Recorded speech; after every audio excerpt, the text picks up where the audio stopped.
sekali. Nah, Bu Ella, cerita dong sekarang kegiatannya apa aja sih? Sampai kita Ya berdua yang satu ampun. kantor aja nggak pernah ketemu.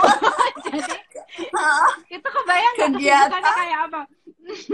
Ngapain aja Bu Ella? kegiatan yang pasti kan masih ngerjain cikal terus bareng Bu Tari, bareng semua teman-teman yang lain. Tapi memang kalau secara peran gitu ya, di sekolah cikal, di rumah main cikal, di pendidikan inklusi cikal, juga di Yayasan Guru Belajar Kampus Guru Cikal itu, sekarang tuh aku nggak terlalu terlibat di pekerjaan sehari-hari teman-teman. Jadi kami ada rapat rutin, aku sama Bu Tari, sama Bu Mita gitu ya, sama pimpinan-pimpinan Cikal yang lain. Tetapi pengelolaan lokasi-lokasi Cikal, kemudian peran akademik, program dan sebagainya, itu semuanya tuh dijalankan dan dipimpin oleh Bu Tari sekarang. Nah, ini juga kayaknya informasi yang penting ya, yang teman-teman semua yang ada di komunitas pelajar sepanjang hayat di Cikal perlu tahu. Jadi sejak awal tahun ajaran ini teman-teman,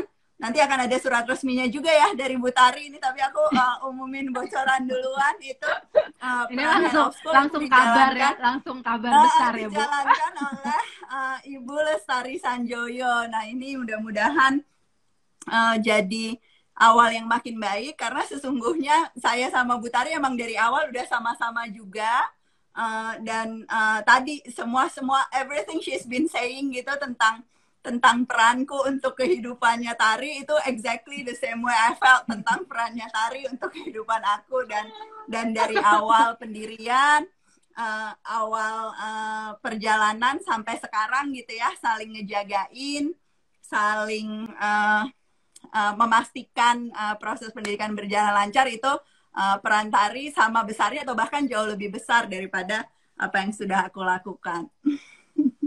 Saling ngingetin ya Bu, kita selalu saling jewer, saling ngingetin gitu ya Bu ya, untuk berbagai hal. Nah, teman-teman kebayangkan tadi dengan Bu Ella cerita berbagai kesibukannya, nama institusi yang disebutkan, jadi sudah pasti banget Bu Ella sibuk sekali. Nah, untuk yang sore ini ada yang mau bertanya kepada Bu Ella, nanti bisa langsung chat di kolom komen.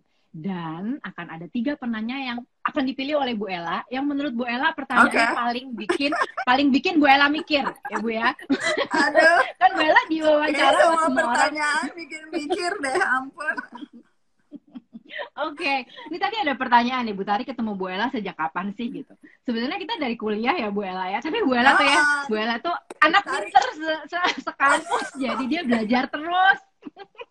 Aku nongkrong di kantin, dia belajar melulu sama dosen-dosen. Enggak, itu hoax.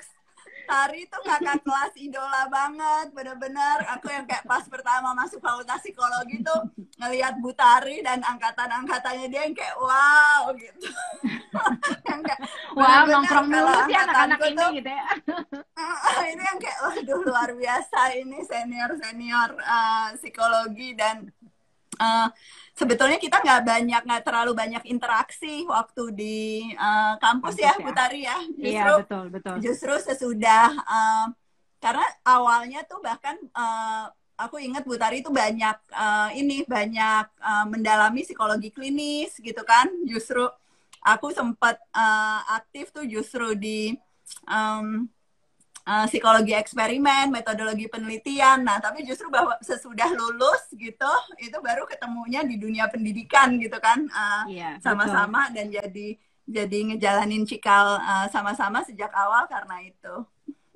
Aku ingat waktu itu lagi ngajar di suatu sekolah tempat aku magang waktu itu sebelum selesai ambil izin praktek, dan anaknya Bu Ella yang juga murid di sekolah Cikal, Fatih waktu itu sekolah di situ ya Bu Ella ya. That was the first conversation untuk bicara soal bagaimana mendirikan sekolah Cikal ini. Nah, ini ada pertanyaan aku masuk ke sekolah itu satu-satunya, which is beberapa bulan, ini satu-satunya alasan karena tahu ada Tari di situ gurunya.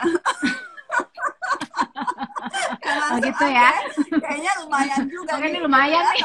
Kalau Tari di situ nggak ada alasan atau faktor lain, dan kemudian ya jadi intens ngobrolin soal sekolah kita sama-sama sejak itu. Dan waktu itu nih sesuai dengan pertanyaan yang udah muncul juga, Bu. Kok berani sih membangun sekolah di 22 tahun yang lalu tuh di saat justru kita bangsa ini dalam fase krisis ekonomi yang buruk gitu, Bu, gitu ya. Ini ada pertanyaannya, kenapa kok berani banget gitu take the risk untuk membangun sekolah? Silakan Bu Ella.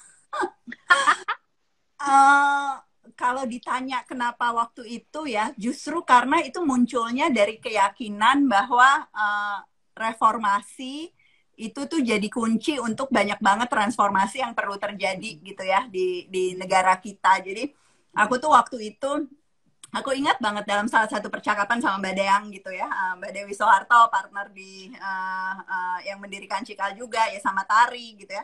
Kita tuh justru berangkatnya dari titik, bayangin nggak reformasi, banyak banget krisis ekonomi, kesenjangan tuh makin banyak gitu ya di masyarakat. Jadi banyak banget isu-isu sosial yang muncul di masa ini, di masa itu gitu ya, di tahun 98. Dan kita yakin banget bahwa perubahannya tuh bukan cuma perubahan yang perlu terjadi ya di sektor politik gitu ya, di sektor sektor yang berkaitan dalam skala makro dan pemerintahan, tetapi justru masa reformasi itu butuh anak-anak yang juga punya kompetensi yang berbeda gitu kan, yang perlu jadi lebih kritis, perlu literasi yang tinggi, yang perlu jauh lebih kreatif, dan betul-betul bisa jadi ya pemimpin-pemimpin di bangsa ini yang mendorong perubahan terus-menerus gitu. Dan itu kan awal mulanya nggak mendadak tiba-tiba jadi pemimpin-pemimpin yang siap bekerja dan berkontribusi. Justru munculnya dari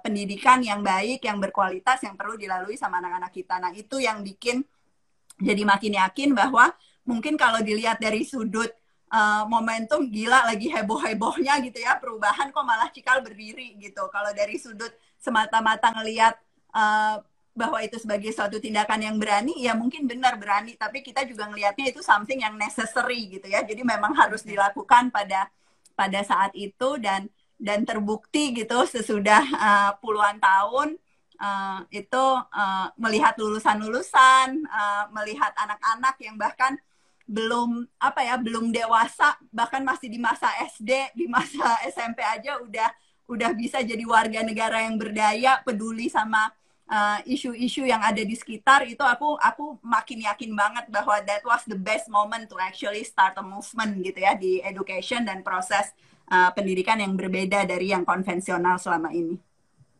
Justru karena saat itu negara ini sedang terpuruk, Bu Ella sudah berpikir adalah gimana caranya untuk membangun kembali lewat generasi yang jauh lebih siap gitu ya, Bu ya. Dan Betul, Bu Ella betul. tadi menyebut nama Bu Dewi Soeharto. Bu Deang ada di sini. Hai Bu Deang.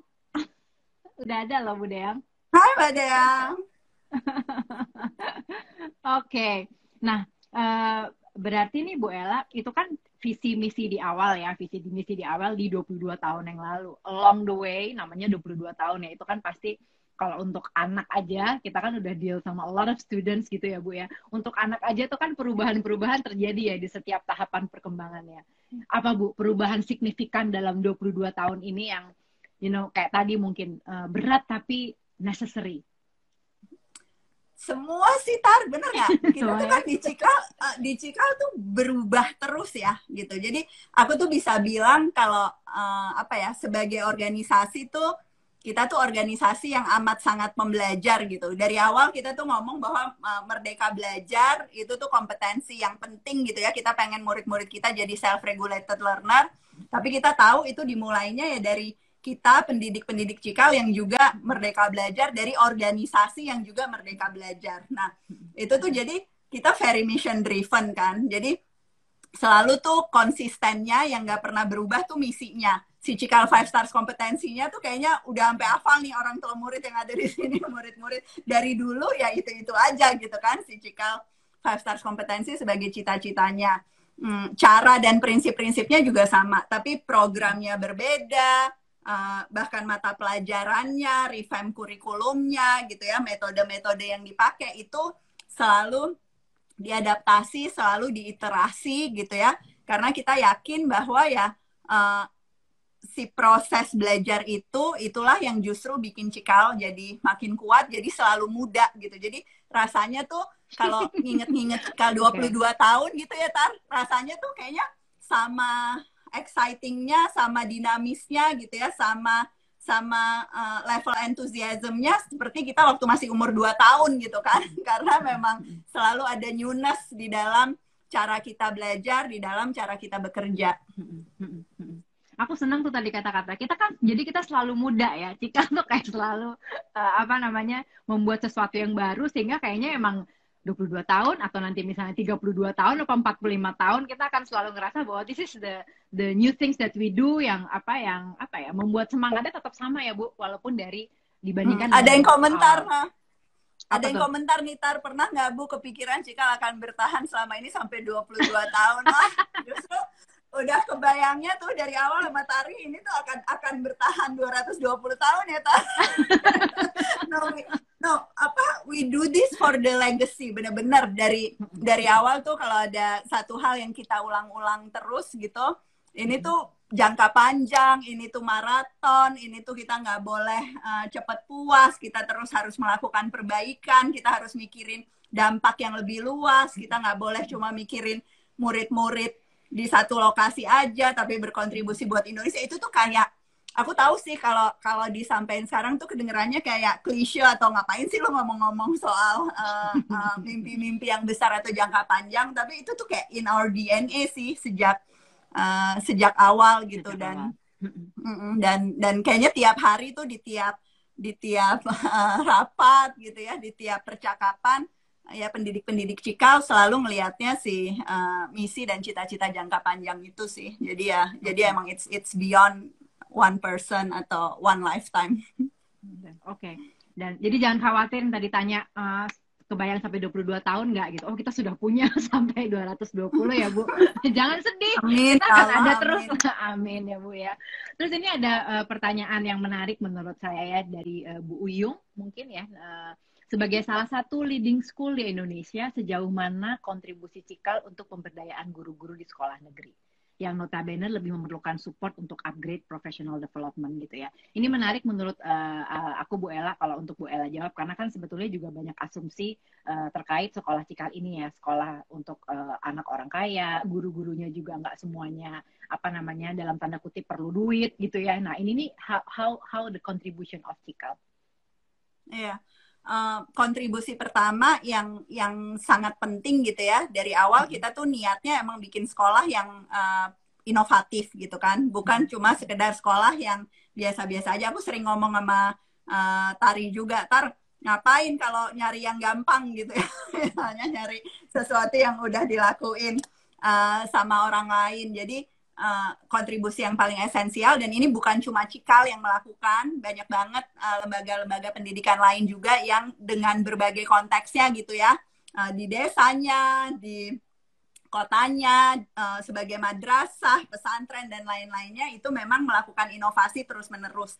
Jadi contoh praktek baik, karena kalau yang sekarang ada di ratusan ribu sekolah dan madrasah yang ada di Indonesia, itu mungkin masih lebih banyak, sayangnya gitu ya, masih lebih banyak contoh praktek yang jadulnya gitu ya, praktek pendidikan yang abad 19-nya dibanding praktek-praktek dan inovasi-inovasi yang baik. Jadi aku yakin just by being a school that tries to do better, kita sama-sama di Cikal itu udah berkontribusi gitu ya, dan menyebarkan ceritanya, menyebarkan caranya gitu ya kepada sebanyak mungkin guru-guru lain dan satuan pendidikan lain. Nah, yang lebih langsung memang upaya Cikal sendiri untuk mempraktekkan 5 stars competencies-nya. Jadi di Cikal 5 stars kompetensi yang kelima tuh jadi warga dunia yang berdaya gitu ya, punya orientasi aksi, terus melakukan inovasi dan peduli. Itu tuh dimensi kompetensi yang pengen kita tumbuhkan ke murid-murid kita. Ada program Cikal Aksi-Aksi gitu yang jadi bagian yang besar sekali dari kurikulumnya. Nah, kita tahu bahwa anak-anak tuh nggak bisa cuma dikasih project Cikal Aksi-Aksi. Mereka harus lihat pendidik-pendidik Cikal memang ya melaksanakan Cikal Aksi-Aksi, harus melihat tempat sekolahnya sendiri pun itu peduli sama lingkungannya. Jadi dari awal tuh aku ingat, kita kan ada Yayasan Guru Belajar sekarang, teman-teman. Nah, tapi sebelum itu pun kita ada project namanya Tuturi Handayani Project yang memang udah melakukan berbagai kegiatan buat ngembangin guru-guru sekolah, dan bukan cuma sekolah negeri sebenarnya, karena sekolah-sekolah swasta pun itu yang kualitasnya sama kayak Cikal, kapasitasnya seperti Cikal, itu sebetulnya jumlahnya sedikit. Jadi banyak banget juga sekolah-sekolah swasta, low cost, private schools gitu ya, yang sangat amat terbatas. Nah, kita bikin program-program pengembangan guru, pendampingan sekolah untuk yang memang rentan dan membutuhkan. Kemudian jadi Yayasan Guru Belajar, Kampus Guru Cikal, Gerakan Sekolah Merdeka Belajar, Inisiasi Komunitas Guru Belajar, dan kegiatan-kegiatan lain yang kalau teman-teman mau tahu lebih jauh boleh ikut sosial medianya juga gitu ya, dan bisa ambil peran juga, karena memang kita yakin 83 juta anak Indonesia itu kan nggak bisa sekolah di Cikal semua ya Bu Tari, walaupun kita mau juga nggak mungkin gitu ya.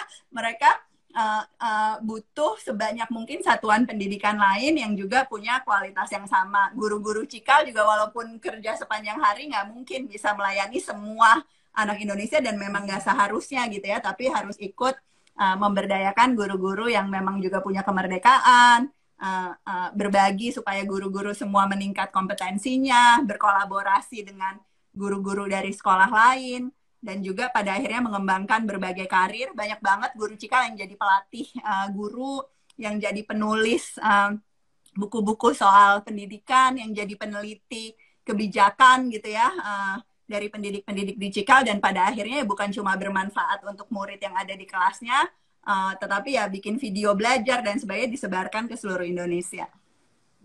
Semua mimpi-mimpi ini Bu yang memang sudah berusaha diwujudkan dalam berbagai praktik baik, itu tuh yang paling menantang buat Bu Ella yang mana Bu?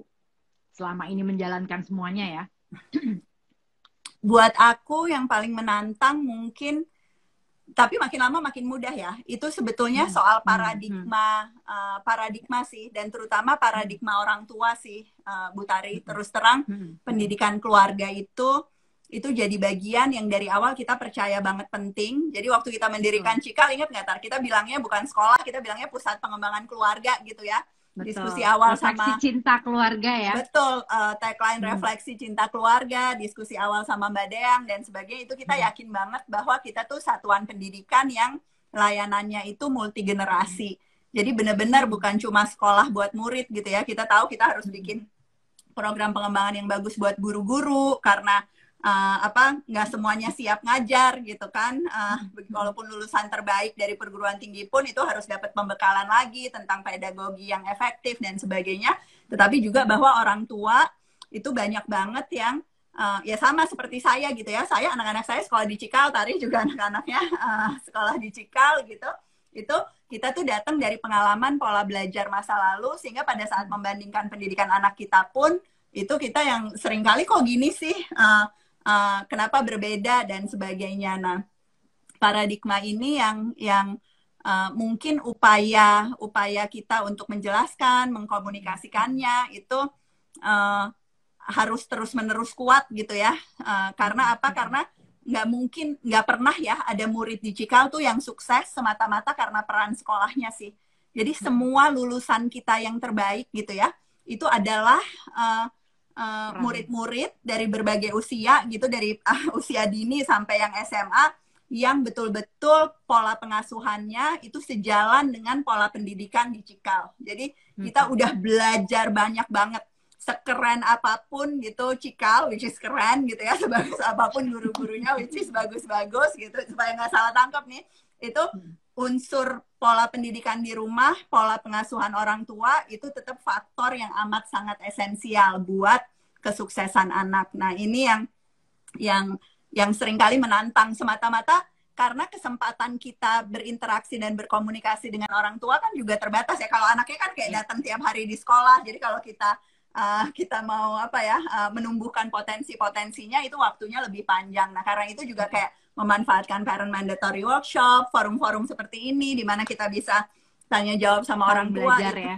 Betul, belajar sama-sama, berbagi, itu selalu jadi sesuatu yang kita sangat nanti-nanti dan pengen frekuensinya lebih sering lagi sih. Oke. Kalau bicara soal keluarga, Bu, gimana caranya Bu Ella mengatur waktu? Yang waktunya sama dengan saya 24 jam, tapi kita tuh suka bingung gitu ya sama lihat Bu Ella, kok sempet sih ini Bu Ella mengerjakan semuanya. How do you manage it gitu Bu? Dan anaknya lebih banyak loh daripada saya. Jadi itu kok bisa ya gitu. Gimana Bu? Yang pertama saya punya suami yang luar biasa, boleh ya?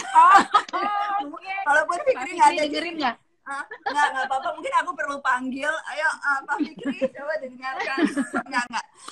Nggak mungkin lah yang namanya perempuan tuh multi peran kan, dan nggak mungkin kita bisa punya peran apapun gitu ya di luar rumah tanpa dukungan pasangan, tanpa dukungan anak-anak. Kalau aku juga beruntung banget gitu tinggal di dekat keluarga besar, ada sistem support yang pekerja-pekerja di rumah yang juga luar biasa. Itu amat sangat membantu sih untuk melaksanakan semua kewajiban. Dan kayaknya kalau ngeklaim ya berhasil memanage waktu gitu ya, misalnya berhasil mengasuh anak dan menganggap itu sebagai keberhasilan sendiri, itu keterlaluan sih, Tar. Gitu. Terlalu GR ya kalau gitu memang ya Bu. Nggak mungkin.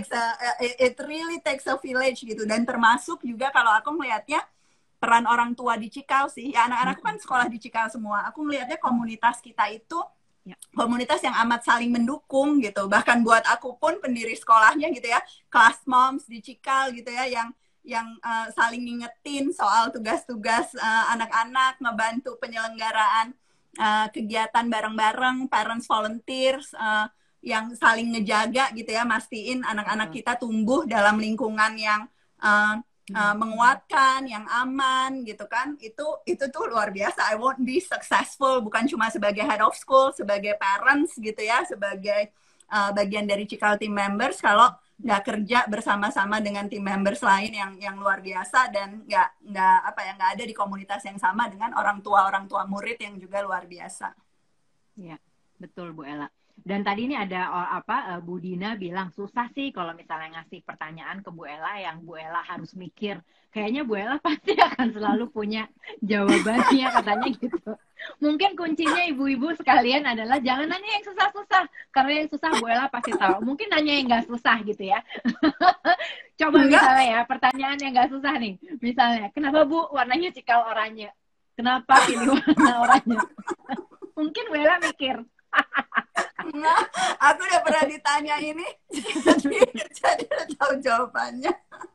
Itu sebenarnya Bu Tari yang milih warnanya loh, oranye, jangan salah. Sebelumnya ya ada pilihan warna-warna lain ya kan, ada yang kombinasi pink sama biru. Aku ingat ada agak lebih biru tua, ada kuning, dan sebenarnya bukannya lu ya Tari yang milih oranye. Kadang-kadang ya kita terlalu sering berdiskusi sampai lupa nih sebenarnya siapa yang bertanggung jawab atas keputusan ini. Kayaknya semuanya udah baik Bu Ella. Banyak banget iya, yang hadir karena itu ya. Benar. Dan di usia 22 tahun ini nih kita mau sekalian menginfokan nih kepada komunitas Cikal bahwa Cikal akan meluncurkan buku cerita Cikal. Bu Ella kasih teaser dong, buku cerita Cikal ini tentang apa sih kira-kira, dan kenapa penting sekali buku ini buat komunitas Cikal yang semakin lama semakin besar ini Bu Ella? Ya, niat buat mendokumentasikan gitu ya cerita Cikal itu sebetulnya udah sejak bertahun-tahun yang lalu sih. Sempat kepikir waktu kita ulang tahun ke-10 gitu ya, bikin buku, karena rasanya tuh waktu itu ada milestone gitu ya dari satu sekolah gitu di satu lokasi, kemudian dari yang mungkin fokus awalnya hanya prasekolah, terus kemudian kita mulai mengerjakan sekolah menengah gitu ya, udah ada kampus guru Cikal juga. Itu kayaknya waktu yang tepat gitu untuk mendokumentasikannya dalam bentuk buku. Tapi nggak kejadian gitu kan, kita ngelihatnya kita butuh lebih banyak pengalaman, dan waktu itu kemudian Yayasan Guru Belajar itu mulai rutin menyelenggarakan pelatihan-pelatihan Temu Pendidik Nusantara, sehingga kemudian yang rutin menerbitkan buku itu adalah Yayasan Guru Belajar, dan buku-bukunya tuh buku-buku tentang pendidikan, tentang diferensiasi, tentang memanusiakan hubungan gitu ya, tentang teknologi, yang sebetulnya penulis-penulisnya itu juga sebagian besar adalah guru-guru, pendidik-pendidik, dan pemimpin-pemimpin di Cikal. Jadi buku cerita Cikal ini bukan buku terbitan Cikal yang pertama gitu ya, itu yang juga penting. Nah, terus kemudian waktu di ulang tahun ke-20 kita udah niat gitu ya juga untuk menyelenggarakan ini waktu itu dalam kaitan kita bikin Playground of Nusantara. Aku sama Mbak Deang udah ngomongin kerangka bukunya dan sebagainya, tapi terus kemudian pandemi gitu kan, pandemi tiba-tiba jalan, jadi ada beberapa rencana yang memang tertunda. Nah ini yang mungkin justru di tahun ke-22 ini ya all at the right time gitu ya. Kayaknya kalau dari sudut angka juga angkanya bagus kan 22 gitu, tapi dari sudut momentum juga ternyata jadi pas gitu, karena kita baru melewati pandemi. Cikal juga banyak transformasi yang sudah dilakukan dalam konteks pembelajaran yang kemudian juga ya mau nggak mau jadi berubah gitu ya. Nah ini jadi kayaknya kesempatan yang sangat tepat untuk refleksi. Nah jadi isi bukunya itu sebenarnya refleksi, ada tulisannya Bu Tari, ada tulisan aku tentunya, orang tua murid yang mewakili murid-murid, Cikal team member, tentang cita-citanya Cikal 5 Stars Competencies itu kira-kira udah sejauh mana kita capai, tantangannya apa. Ada juga refleksi tentang cara kita, Cikal 5Cs, 5M, ada juga harapan-harapan tentang Cikal ke depannya seperti apa, yang mudah-mudahan juga jadi doa gitu ya buat semuanya, dan tentu mendokumentasikan ini mudah-mudahan bisa jadi sumber pelajaran juga untuk banyak orang lain yang mungkin terpikir untuk mendirikan satuan pendidikan atau udah punya lembaga pendidikan tapi ingin berkembang lebih baik dan ingin dapat inspirasi dari apa yang Cikal lakukan, atau apa yang Cikal lakukan dan seharusnya tidak diulangi lagi gitu ya, kesalahan ataupun proses-proses kita yang juga terus diperbaiki.